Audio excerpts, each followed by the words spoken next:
Hey there, what's up? Long time no see. It's time for another spot review and obviously to pick another spot and butcher it until I get the perfect experience, skill experience and money per hour values out of it. Today we will discuss about the Sherekhan Necropolis, which I'm just going to name Necro from now on if it ever pops up again, because it's much easier to pronounce. That being said, let's get started. I'm going to try to keep this video somewhat brief this time because my notes are a mess and I already tried recording this once and it turned out to be about half an hour long, so hopefully the second time around it will be much better. I hope you're all enjoying your Christmas holiday. If not, maybe this video will brighten up your day somehow. So before we get into the actual data, as per usual, I would like to point out that these are my wizard stats. It's pretty much the same as it was on the previous spot reviews. The only value you really need to keep in mind is the 237 awakened AP, because that's what I'm mostly using to kill the monsters.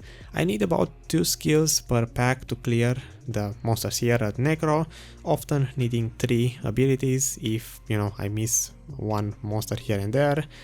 In terms of the rotation, this is the one that I am doing.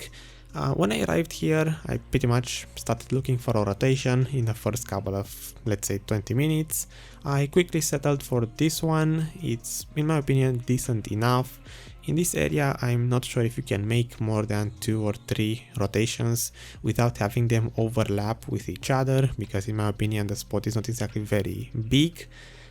This rotation, in my opinion, works perfectly fine. I have enough monsters to clear them constantly. I never run out of monsters. I wasn't really interrupted by people here at all. I rarely found other people grinding here, in fact only in 2 instances over the 14 hours grinded, so I really never felt the need to search for extra rotations.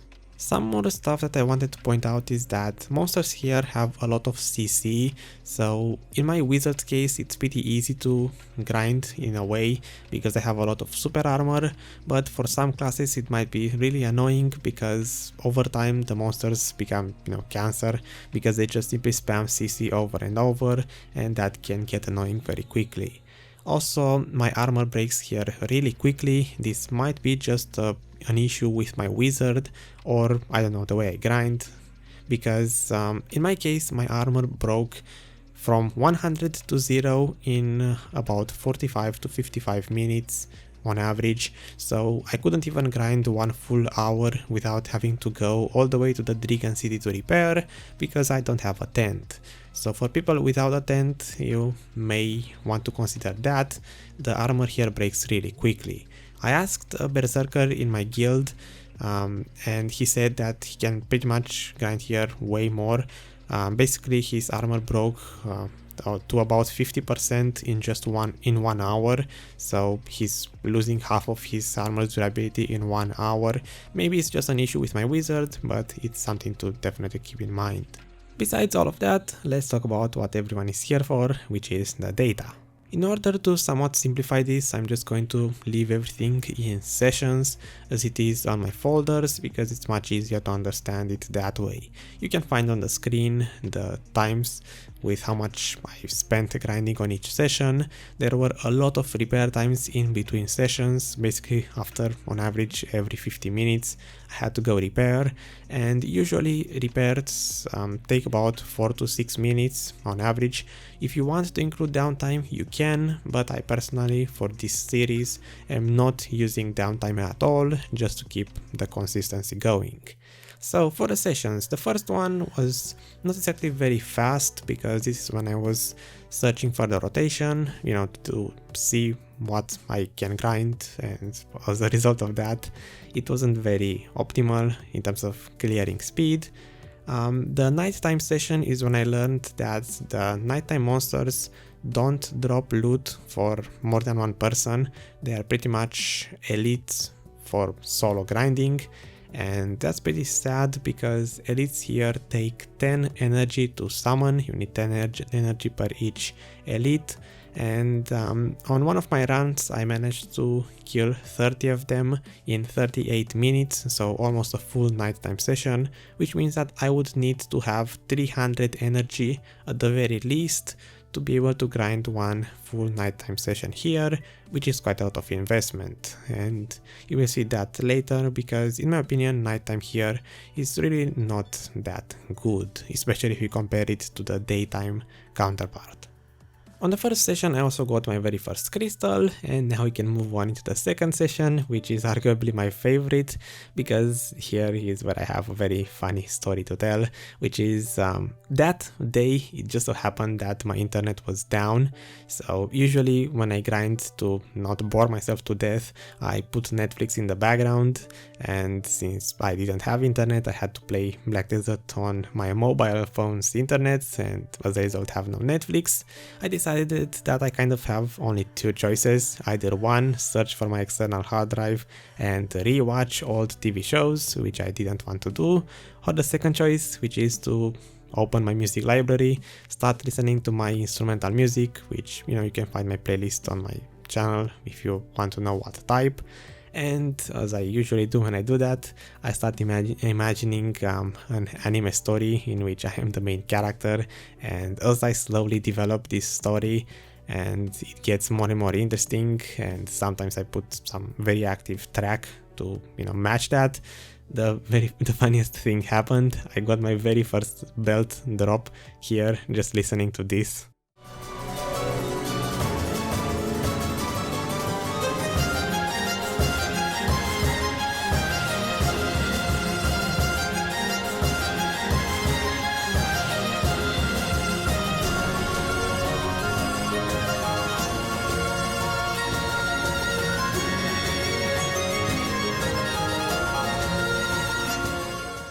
I don't know, to me that's just simply is the perfect match, getting a 95 million belt and the very first one at that after not even grinding here for 2 full hours while listening to that is just perfect. Anyway, let's move on. So on the second session I got my very first belt, I got a second crystal drop, which already was looking very good for the money per hour value. A lot of repair times, I'm just going to skip all of that. You can see the timestamps if you are really interested in that, or you can check the screenshots, better that way I suppose. Moving on, the session number 5 is when I had my very first actual nighttime grind, in my opinion at least, because this is the session where I said I killed 30 elites in 38 minutes. This is pretty much the most stable one I've had, because on the other nighttime runs I either didn't grind as fast, or I was looking around to check the other statues and see what each elite has in terms of attack patterns and which one is more optimal to kill and so on. Session number 6 is when I got my second belt. This one I made by actually combining the two pieces that you can get here. Just like the Basilisk belt, this one requires 2 pieces to combine, and you can make the belt that way if you don't get it as a drop, and that's what I did for this second belt. During session number 7 I got my third belt drop, again an actual belt drop, and also this is when I started noticing that people were poking around and I had to switch channels a couple of times. So I wouldn't say this spot is very populated, but there are times when, especially if you are in my case where you only know one single rotation, you might have to switch channels once or twice to find it empty. So that was something that actually happened. Also, I got my fourth belt, again as combining the pieces for it, got a couple of armor pieces as drops, which here you can get blue grade armor. I believe it was named AUTOUPDATED as drops, and they are pretty expensive. The chest goes for 9 to 10 millions I believe, so it definitely feels good to get those types of drops. On session number 8 I got my very first enhanced armor drop, so you can definitely get those as well. Session number 9 we have another nighttime run when I actually discovered that you can pick up dailies on this area, so I did the nighttime dailies, and not gonna get too much into that because we are not at the experience part of the video, and because they were pretty underwhelming in my opinion. A lot of people said that the nighttime dailies here are very good, but in my opinion they seem to be pretty bad, and if you are grinding here just for that, I mean maybe if you want contribution points, but other than that I don't know why you would grind this place during nighttime. For sessions 10 and 11, at this point I was just simply pushing the hours because I had already 4 belts in total, and I had at that time about 3 of the same type of belt piece in my inventory, so I wanted to grind up until I would get 1 more belt piece to combine for a 5th belt. So just so I don't have 3 of the same type of belt piece in my inventory at the end of the test and not do anything with them. So at the end of session 11 I made the 5th belt, and that's when I ended the test. In total we have 12 hours and 8 minutes grinded during the daytime and 1 hour and 50 minutes for the night time, which is very little, but I wouldn't grind any more of that because just nighttime sucks. Now then, we get into the actual fun part of the video with the useful numbers. The trash per hour was on average 4,391 from everything. This is including the slow and the fast runs. If you look at the individual runs, individual sessions basically, the slowest one was 4,000 trash per hour, which is really bad. The fastest one was 4,800 trash per hour.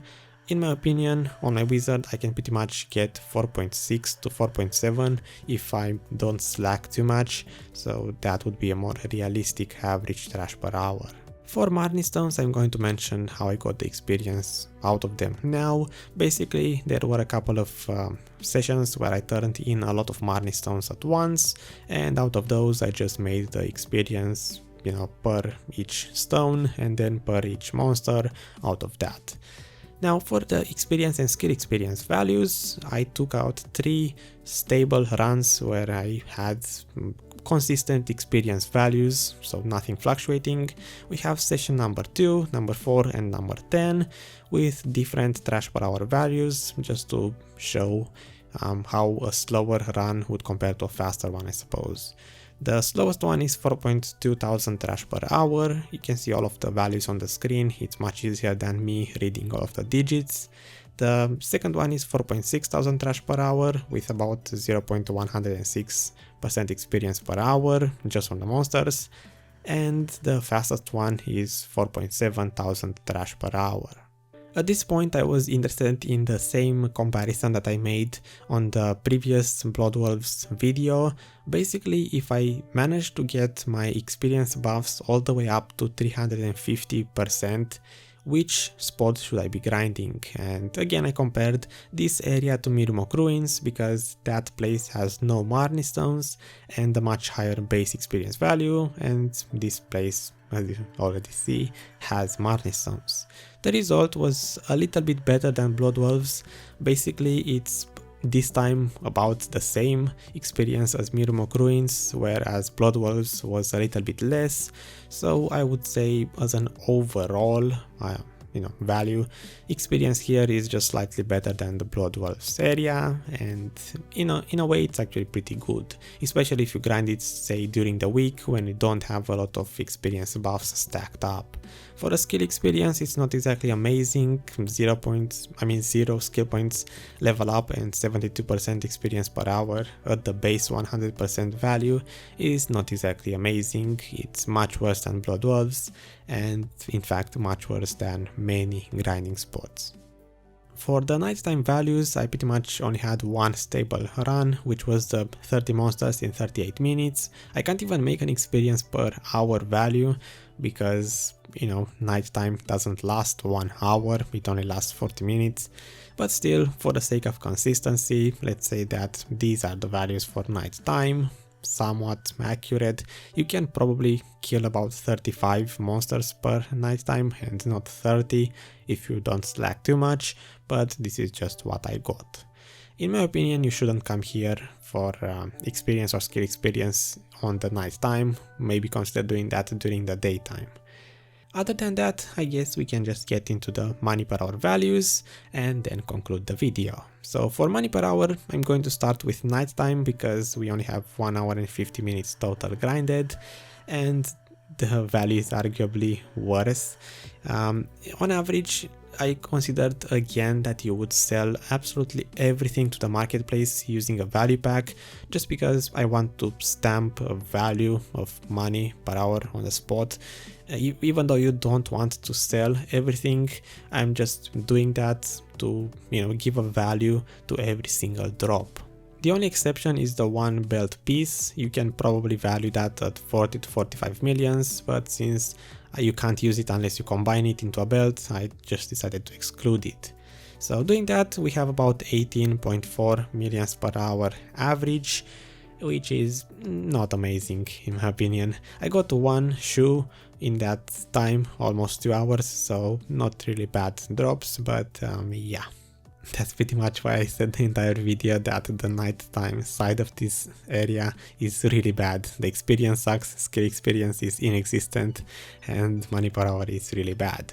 But on the other hand, the daytime values are actually what make this spot worth grinding. So for daytime money per hour, again, I considered you would sell absolutely everything to the marketplace.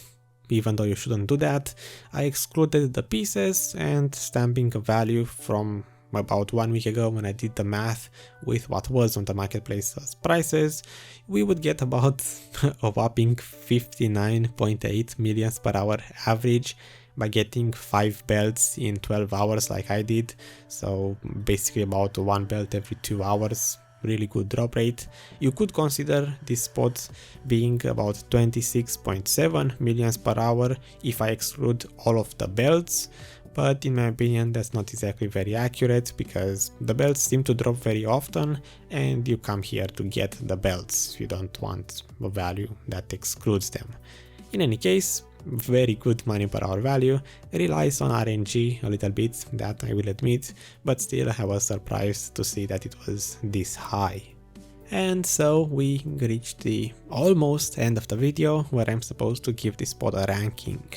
I will stamp my thoughts on the screen while editing, it's much easier that way, but overall I could say that I can't really give this spot an S for money because it relies on RNG and it wouldn't really be fair, so maybe an S-, even though it's the highest I've seen so far. In terms of experience, it's probably about average. It's slightly better than Blood Wolves, but not by much. Skill experience is actually worse than Blood Wolves. In terms of convenience, I'm talking about daytime, it's probably below average in my opinion because you have to grind during daytime, you can't grind it during nighttime. Monsters have a lot of CC which can get annoying very quickly. The armor breaking in less than 1 hour is also very annoying if you don't have a tent, and yeah, that's pretty much all I have to say. The nighttime side is arguably much worse than daytime. The experience is worse, skill experience is pretty much non-existent, money per hour is really bad, you can compare it to Blood Wolves at this point. The convenience is the worst probably I would ever see because nighttime doesn't even last 1 full hour, you have to wait for nighttime if you come here to grind just those type of elites. Elites have a very high chance to kill you because their damage, it's a pretty high amount of damage, and I've had instances where I almost died to them, so you can break very expensive crystals that way. Pretty much overall a bad spot. So conclusion, daytime is great for money, not really great for much else. Nighttime isn't good on anything in particular, and yeah, let's end the video here. So thanks for watching, I hope you found this useful, informational. If you enjoyed it, consider leaving a like, it always makes me happy to see the bar go up. Subscribe if you want to see more of this type of content, and leave a comment if you want to share your thoughts about this topic. Usually I forget to mention some stuff. I could make this video 1 hour long and talk on and on about the spot, so if you have any more questions just leave a comment and I will try to answer it if I see it fast enough. Until next time, stay happy, keep enjoying your holidays. If you see this video months from now and it's not Christmas, oh well. I will see you in a different video, and until then, stay happy, keep playing Black Desert, or don't, what do I care, and bye bye.